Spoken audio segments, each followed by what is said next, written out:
বন্ধুরা, একদিন এক মহিলা ট্রেনে করে আম খেতে খেতে যাচ্ছিল।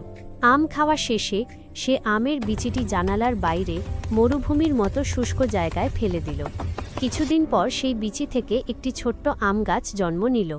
প্রচণ্ড রোদে গাছটি ধীরে ধীরে মরে যাচ্ছিল। ঠিক তখনই একটি দয়ালু তোতা পাখি গাছটিকে দেখতে পেল। তোতা পাখিটি প্রতিদিন ঠোঁটে করে পানি এনে গাছটিতে ঢালতে লাগল। আস্তে আস্তে আম গাছটি সবুজ, সুন্দর ও বড় হয়ে উঠল। একদিন গাছে মিষ্টি আম ধরল। তারপর থেকে তোতা পাখিটি সেই আম গাছেই থাকে আর তার ফল খেয়ে জীবন কাটায়। গল্পটি ভালো লাগলে প্লিজ লাইক ও সাবস্ক্রাইব করো।